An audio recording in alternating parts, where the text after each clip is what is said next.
The Elder Scrolls has produced some of the most iconic villains in gaming history. From power-hungry mortals to literal gods, each one brought something different to the table. So today, I'm ranking every major Elder Scrolls villain by how dangerous they actually were. And we're starting at the bottom with a guy who proves you don't need godhood to break an empire. You just need the right job title. Jogger Tharn. Jogger Tharn was the Imperial Battle Mage. That's it. That was his whole advantage. No divine artifacts fused to his soul, no Daedric transformation, no dragon blood, just a government job and absolutely zero loyalty. And somehow this man pulled off one of the most audacious power grabs in Tamriel's history. In 3E 389, Tharn used the Staff of Chaos to kidnap Emperor Uriel Septim VII and trap him inside Mehrunes Dagon's Plane of Oblivion. Not kill him, trap him. Because killing an emperor creates a martyr. Trapping one creates a vacancy you can fill yourself. And that's exactly what he did. Using illusion magic, Tharn created a perfect duplicate of the emperor's appearance and just sat on the throne. For 10 years,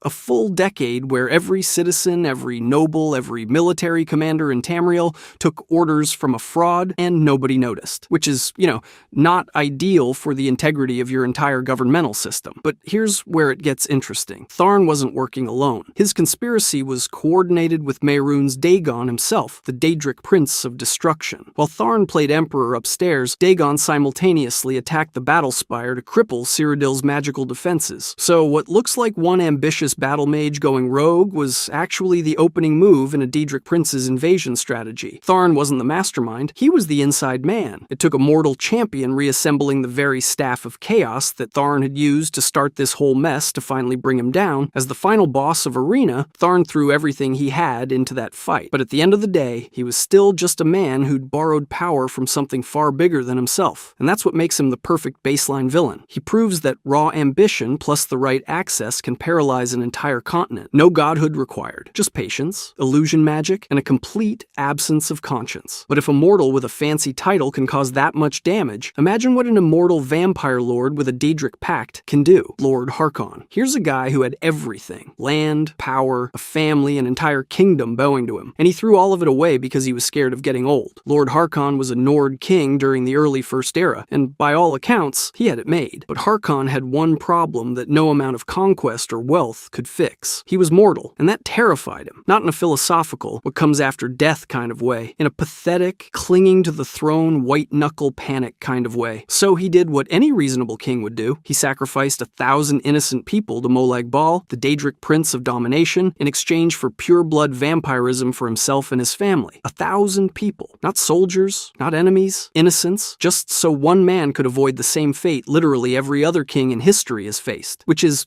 not ideal. And the thing is, it worked. Harkon became an immortal vampire lord. His wife, Valerica, was turned, and his daughter, Serana, was turned. The whole family got the gift of eternal life, whether they wanted it or not. Harkon didn't ask them. He just decided, hey honey, hey kid, we're all gonna be blood-drinking monsters forever. You're welcome. From that point on, Harkon ruled the Volkihar clan from Castle Volkihar, a crumbling fortress off the northern coast of Skyrim. He could transform into a monstrous vampire lord form, grant pure-blood vampirism to others, and command an entire court of ancient vampires. He wasn't just a tyrant, he was a supernatural recruiter, building his army one bite at a time. But here's where the domestic tragedy kicks in. His obsession with power destroyed his family long before any Dragonborn showed up. Valerica eventually fled, disgusted by what her husband had become. Serana sealed herself away in a crypt for thousands of years just to stay out of his reach. The man sacrificed 1,000 lives to keep his family together forever, and his family couldn't get away from him fast enough. What makes Harkon compelling isn't the vampire powers or the castle, it's that underneath all of it, he's just coward. Every monstrous thing he did traces back to one deeply human weakness. He was afraid to die. He serves as the primary antagonist of the Dawnguard expansion regardless of which faction you join. Even if you side with him and accept his gift of vampirism, the story still positions him as the final enemy. There's no version of events where Harkon gets what he wants. A king who trades 1,000 souls for immortality doesn't get a happy ending. But if you think a cowardly vampire king is bad, wait until you meet the original Dragonborn, a man who betrayed the dragons, betrayed the Daedric prince who saved him, and still thought he was the hero of his own story. Miraak. Miraak is what happens when the Dragonborn goes wrong, and I mean completely, irreversibly wrong. See,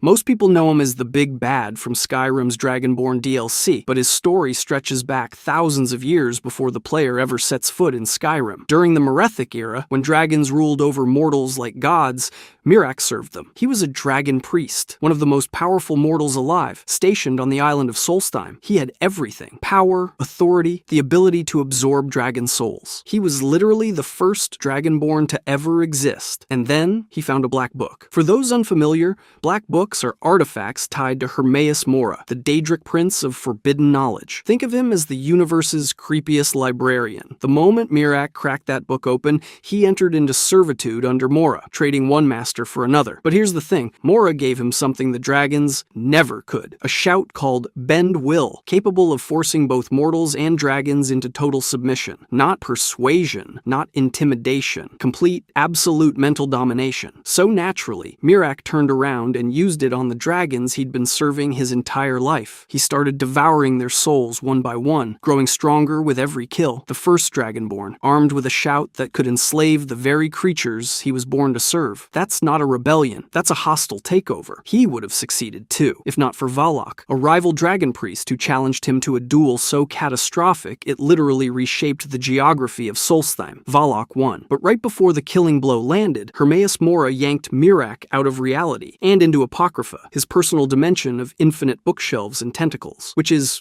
not ideal, and here's where it gets genuinely insane. Miraak spent approximately 4,000 years trapped in that cosmic library. 4,000. Most villains can't plan a week ahead. This guy waited 40 centuries, and he didn't just sit there reading. Even from inside another dimension, he projected his consciousness back to Solstheim and started manipulating the island's entire population. People were building shrines for him in their sleep. Literally, sleepwalking construction crews, and nobody knew why. An entire island of people laboring for a guy trapped in a different reality. That's a level of persistence and power that honestly makes most other villains look like they're not even trying. Miraak is the dark mirror of every player who's ever been the Dragonborn. Same powers, same potential, but aimed in the exact opposite direction. He's proof that the Dragonborn's greatest enemy was always themselves. But if a corrupted Dragonborn sounds bad, wait until you hear about a necromancer who figured out how to become a literal god. Mannimarco. Most villains in the Elder Scrolls pick a lane, conquer a province, become immortal, maybe enslave a few souls. Mannimarco looked at all of those options and said yes, all of them. And then I'm becoming a moon. His story starts on Artaeum, home of the Psijic Order, the oldest and most prestigious magical institution in Tamriel. Mannimarco was a student there, an Altmer with exceptional talent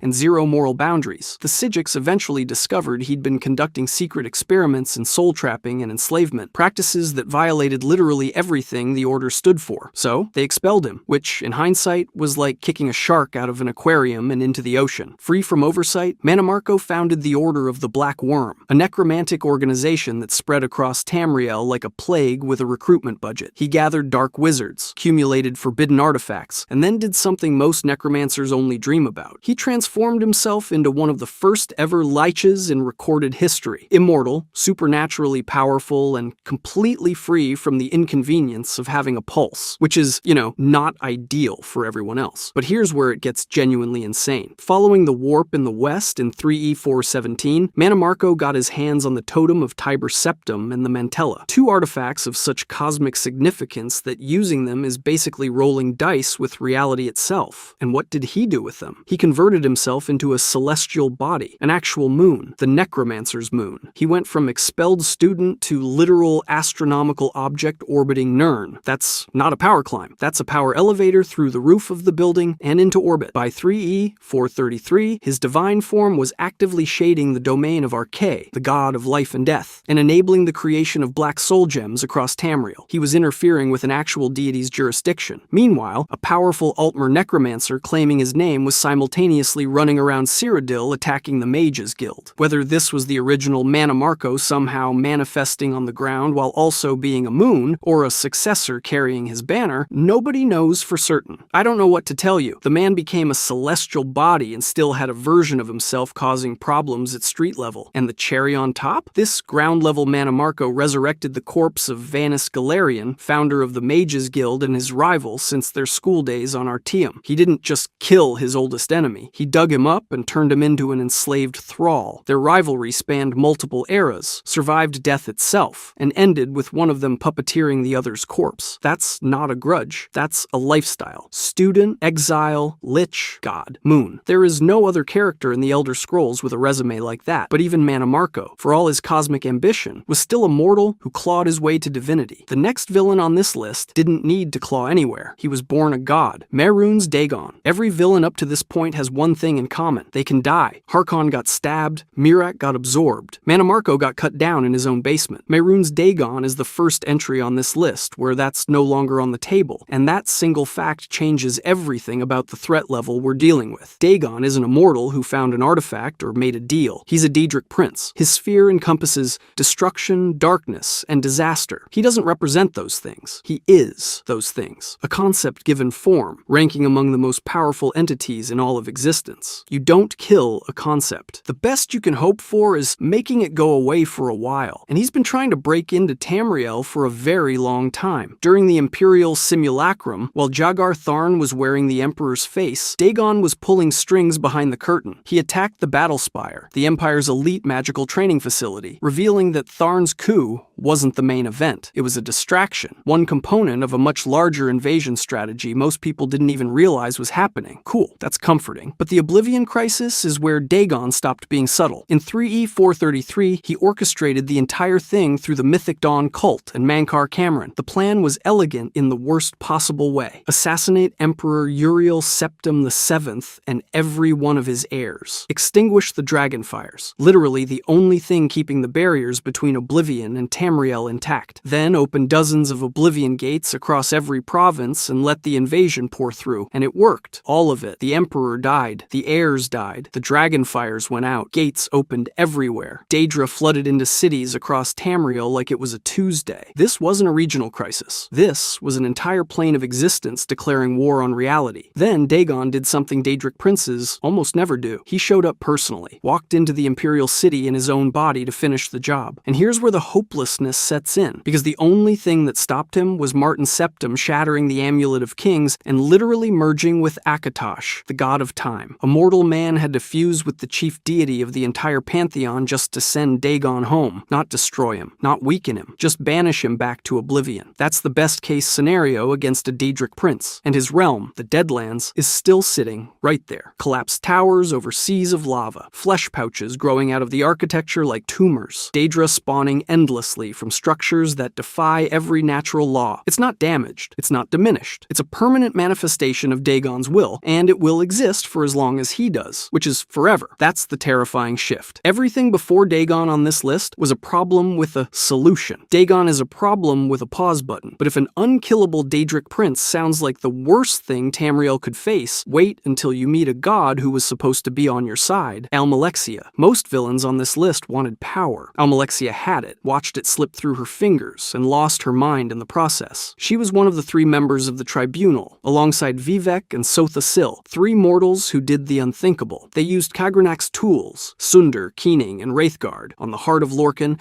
and turned themselves into living gods. For centuries, Almalexia ruled Morrowind as Ayam, the mother of Morrowind, worshipped by the Dunmer as a benevolent divine protector, temples built in her name, prayers offered at her feet, an entire civilization structured around her divinity. Here's the thing though, none of it was clean. The tribunal's ascension required a very specific prerequisite, the murder of their friend and leader, Nerevar, the guy who trusted them, the guy who fought beside them. They killed him, took the tools, tapped into the heart, and became gods. And then they spent centuries making sure nobody ever found out. Almalexia wasn't just a false goddess. She was a goddess, built on a lie so massive that an entire religion had to be constructed around it just to keep the truth buried. But stolen power has an expiration date, and hers started ticking the moment Dagoth Ur began contesting the heart of Lorkhan. See, the heart wasn't just the source of the tribunal's divinity. It was the only source. Every ounce of Almalexia's godhood was contingent on that thing continuing to function. As Dagoth Ur's influence over the heart grew, and its power diminished, Almalexia experienced something no other villain on this list went through: progressive divine degradation. She was literally losing her godhood in real time, and it broke her. The psychological horror here is genuine genuinely unique among Elder Scrolls villains. This isn't a mortal going mad with power. This is a god going mad without it. Her behavior became increasingly erratic. Her paranoia spiraled, and she eventually murdered Satha Sil, her own fellow tribunal member, in a desperate attempt to consolidate whatever scraps of divinity she had left, which is, not ideal. And then comes the part that makes her story almost too poetically perfect to be real. She was defeated by the Nerevarine, the prophesied reincarnation of Nerevar, the exact person she murdered to become a god in the first place. Centuries of divinity, centuries of worship, centuries of carefully maintained lies. And her downfall comes in the form of her original sin, walking back through the door wearing a new face. You can't write karma that clean, except Bethesda did. What justifies her placement above Mehrunes Dagon on this list is the nature of her power. Dagon is Daedric. Almalexia was channeling Aedric energy from the heart of Lorkhan, the same fundamental force that helped create the world. At her peak, she wasn't borrowing power from some oblivion realm. She was tapping directly into the engine of creation itself. That's a different tier entirely, but even world engine power couldn't save her from the consequences of what she did to get it. And honestly, that's what makes her the most tragic villain in the entire franchise. She had everything, literally everything, and she still ended up alone, insane, and killed by the ghost of her greatest mistake. But if Almalexia's fall from godhood is tragic, the next entry's fall is apocalyptic, because we need to talk about the thing that's supposed to eat the entire world. Elduin. Every other villain on this list is a person who chose to become a problem. Alduin isn't a person. Alduin is a feature. He's the universe's built-in self-destruct sequence with wings and a bad attitude, and the fact that you technically beat him in Skyrim might be the least reassuring victory in gaming history. Let me explain. Alduin is known by a lot of names. The World Eater, the Twilight God, the First Dragon. He ruled Skyrim's skies throughout the entire Merethic era, and he wasn't just some powerful dragon sitting at the top of the food chain. The Nords worshipped him as the god of time. Not a god, the god. A being who has always existed, whose entire purpose in the grand design of reality is to show up at the end of everything and eat it. That's not ambition. That's not a scheme. That's a job description written into the source code of the universe, and his abilities match the title. Alduin can devour the souls of the dead, absorbing them to increase his own power. Think about that for a second. Every soul that passes on, every warrior who dies in glory, every person who ever lived and died on Nirn is potentially just fuel for this thing. He doesn't just kill you. He eats what comes after. He disrupts the entire cycle of death and reincarnation that governs mortal existence. You don't get an afterlife. You get digested, which is,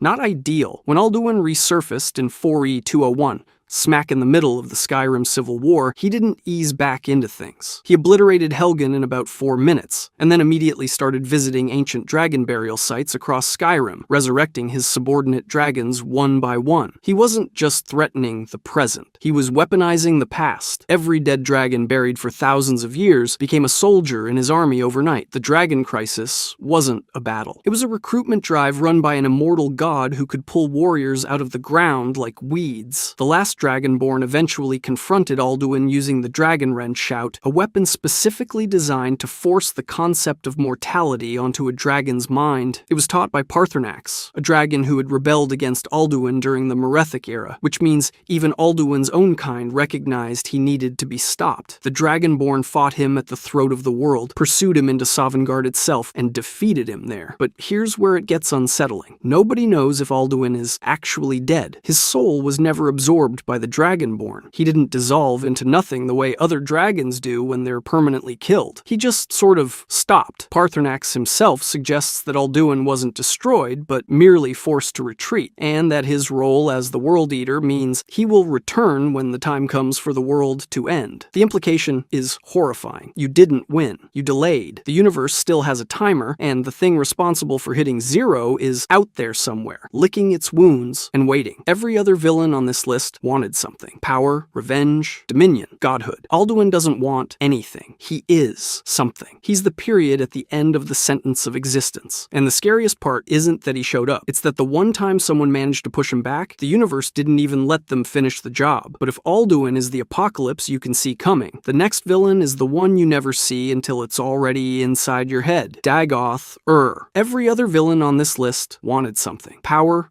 Immortality, conquest, revenge. Dagoth-Ur wanted all of it simultaneously, and he was winning. Before he was a god, before he was a monster, he was Vorin Dagoth, one of Nerevar's closest friends, a trusted advisor among the Chimer, fighting alongside him during the Battle of Red Mountain around 1E700. What exactly happened down there depends on who you ask. Some sources say he was killed and resurrected by the heart of Lorkhan. Others say he betrayed Nerevar outright. The historical record is a mess, which is fitting, because nothing about Dagoth-Ur is simple. Here's what we do know. His power came directly from the heart of Lorkhan, the same Aedric artifact the Tribunal tapped into to become living gods. But here's the critical difference. The Tribunal visited the heart. Dagoth-Ur moved in. He maintained direct physical proximity to it inside Red Mountain Citadel, sustaining his immortality through perpetual contact. The Tribunal's connection weakened over the centuries. His never did. He was essentially plugged into an infinite battery while everyone else was running on fumes, and he used that power to do something genuinely terrifying. He created the Corpus disease, a supernatural plague that didn't just kill people, it converted them. Infected beings became mindless servants, bound directly to his will, extensions of Dagoth-Ur himself, spreading across Vvardenfell like a slow, inevitable tide. On top of that, he commanded 7 ash vampires, which, despite the name, aren't undead at all. They're powerful sorcerers sharing in his heart-derived vitality, functioning as god-tier lieutenants scattered across the island. So he's immortal. He's generating an army that grows every time someone gets sick, and he has 7 mini-gods doing his errands. Cool. That's also a thing that happened. But the real nightmare was Akulakan. Dagoth-Ur's ultimate project was the construction of a second Numidium, a reality-rewriting superweapon that would have given him the power to not just conquer Tamriel, but fundamentally remake existence itself. Not rule it, remake it. Every other villain on this list would have changed the political map. Dagoth-Ur would have changed what reality meant. Defeating him required the Nerevarine to physically enter Red Mountain, use Kagranak's tools to sever the heart of Lorkhan's enchantments, and destroy the heart itself. Only then did Dagoth-Ur become mortal enough to kill. And here's the cost nobody talks about enough. Destroying the heart didn't just end Dagoth-Ur, it ended the Tribunal's godhood too. Almalexia, Vivec, Sothasil, all of them lost their divine power because of the same act. Beating the #1 villain on this list required dismantling an entire divine framework that had governed Morrowind for thousands of years. That's why he sits at the top, not just because of his power, which was functionally limitless, not just because of the Corpus Plague converting the population into pieces of himself, not just because he was building a machine that would rewrite reality from inside an active volcano while being essentially unkillable. It's because he's also the most emotionally complex villain here, a betrayed friend who became a god, who became a monster, and who genuinely believed he was saving his people. The only Elder Scrolls villain whose defeat required breaking the heart of a dead god, and whose victory would have meant the end of everything anyone ever knew. If you enjoyed this video and want to see more, click the video on the screen now.